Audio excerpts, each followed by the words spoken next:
With more on the hearing, we want to bring in CBS News Justice and Homeland Security correspondent Jeff Pegues and also CBS News Chief White House correspondent Major Garrett, who clearly is traveling with the president in sunny West Palm Beach, Florida. All right, so listen, Jeff, we're going to start with you. So we heard what Hannity claimed, and later on he said that, he only ever sort of sought out real estate advice from Cohen. Explain to people why this is significant. Well, we'll have to see whether he is somehow caught up in this investigation, and there's no indication of that just yet. What we learned yesterday is that Cohen has these 3 clients, President Trump being one of them. Elliot Broidy, who's a top Republican fundraiser, is another, and Broidy, it was revealed last week, paid $1.6 million to a woman. Cohen was involved in that. So now whether Hannity fits in there somewhere, I mean, we know Cohen is a fixer. That's what he does. Now, Cohen, as you said that there was only a relationship where they talked about real estate. Right. We'll have to see. And part of the prosecution's argument in regards to Cohen is that he's not really operating as a lawyer very often anyway, and he was sort of trying to prove, no, I have clients as a lawyer. Yeah. And here are a couple of them. Well, and that is true, Right. but the prosecutors have the point. I mean, I've talked to Cohen over the last year numerous times, and we've talked about the fact that he is considered a fixer, and that wasn't something that he shied away from in our conversations. Right. In fact, he seemed to relish that term when I used it to describe him. All right, indeed. So, Major, the judge denied a request from President Trump's lawyers to allow the president to get a first look at the documents that were seized. What does the president's legal team feel is at risk? Well, they are fearing unfettered access to everything that was seized, and they would like to have some delay and some procedural certainty about who gets to see what and under what conditions. And there was a legal skirmish yesterday. The president's lawyers believe they won more than they lost because they've at least put a judge, or had a judge rule that a judge will be a part of this process, not one run entirely by the prosecution, and that they will have also some access to the evidence that was seized.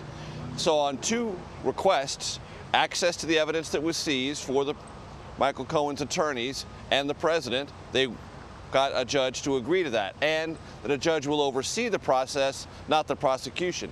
They believe they won there. So they believe they won more than they lost. And there is a sense that they don't know all the evidence that was seized. They'd like to know what it is, first of all, and then once you know what it is, build your level of defense, or at least your response to that evidence, but you can't begin any of that if the prosecution's holding it, and you don't have access to it, and there's no process by which you're comfortable reviewing it.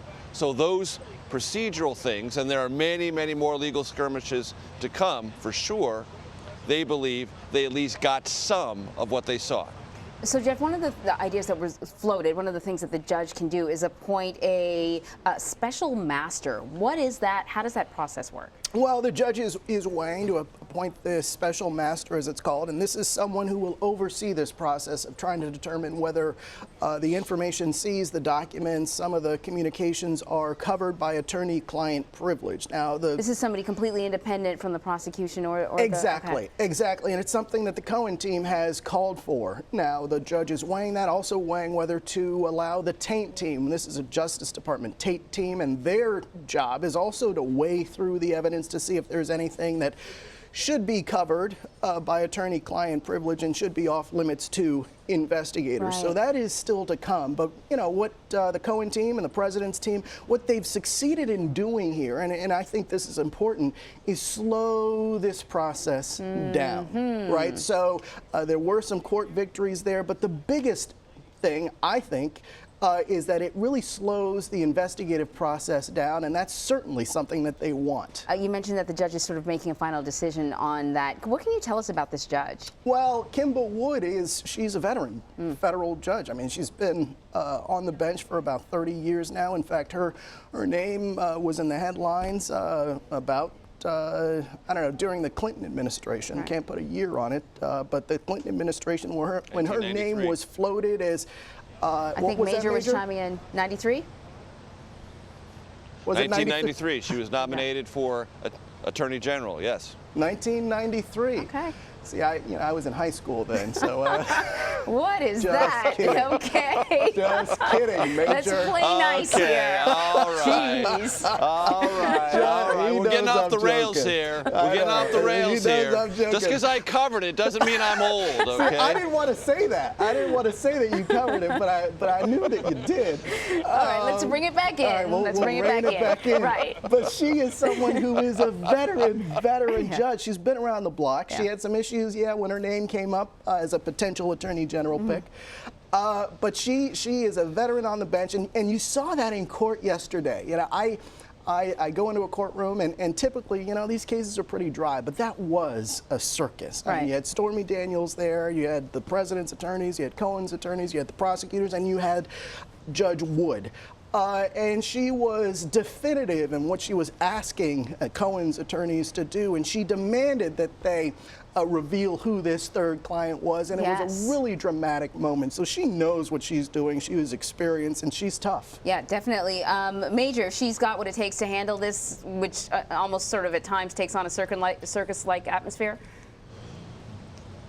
Well, so she's the senior judge on the Southern District in New York. She's been on the bench, as Jeff said, for more than 30 years, appointed to that seat under the recommendation of a Republican senator at the time, Alphonse D'Amato, by President Reagan. And the whole thing about Attorney General, Kimba Wood didn't do anything wrong. Kimba Wood had hired an illegal immigrant to be a nanny, paid all the proper taxes, did so when it was not criminal to do so, not covered by a later immigration law that made that illegal. What the problem was for the Clinton administration was the original nominee for Attorney General, Zoe Barrett, had the same problem, but she didn't pay taxes for her illegal immigrant nanny. Kimba Wood did, but when she was asked by the Clinton administration, were there any nanny issues, she didn't answer to their satisfaction, truthfully. So though she did nothing wrong and nothing illegal, it was part of this whole, at the time, called Nannygate syndrome, and the Clinton administration cut its losses and then nominated eventual Attorney General Janet Reno. So Kimba Wood didn't do anything wrong. She got caught up in a political maelstrom, wasn't as candid as she probably should have been with the Clinton administration, but as a judge and as a justice on the bench, as Jeff indicated, because he witnessed it, she knows how to run a courtroom, even in a circus atmosphere. Right. See, I wouldn't have had that kind of detail because, okay, I wasn't in high school, but I was in college. I was graduating college at that time. I thought we put this whole thing to bed, So where exactly were you, Jeff Pegues? Okay, hold on. What exactly were you doing, Jeff Pegues? Pegues? Right now. Major Garrett, I have some very important questions to ask you, and time is running out. You are down there in sunny Florida with the president. And so there's a couple things, a couple questions here with the president. First off, we were expecting to hear about sanctions against Russia yesterday. The UN ambassador, Nikki Haley, announced that we were going to learn the details, and then nothing happened. In fact, it sounds like the president may be backtracking on that. What is going on? He tapped the brakes on this. It's too much to say the sanctions have been taken off the table. They're still under consideration. But clearly the UN ambassador, Nikki Haley, because there were several meetings about this over the weekend, left with a distinct impression, and I'm told by senior administration officials it was not the incorrect impression, it was the correct impression, that sanctions were coming. Against whom? Russians linked to any of, or as much as could be identified, Syria's chemical weapons program, providing materials and other things. Then the president tapped the brakes and said, no, I've got other things I'm dealing with. The president still wants to have a White House summit with Vladimir Putin, the Russian president. That may have been a consideration. The sanctions are still in development, but the president intervened between Sunday and Monday to slow this process down, and that's where the administration is. It has lent an air of confusion, because you don't announce something and create this expectation of the next level of U.S.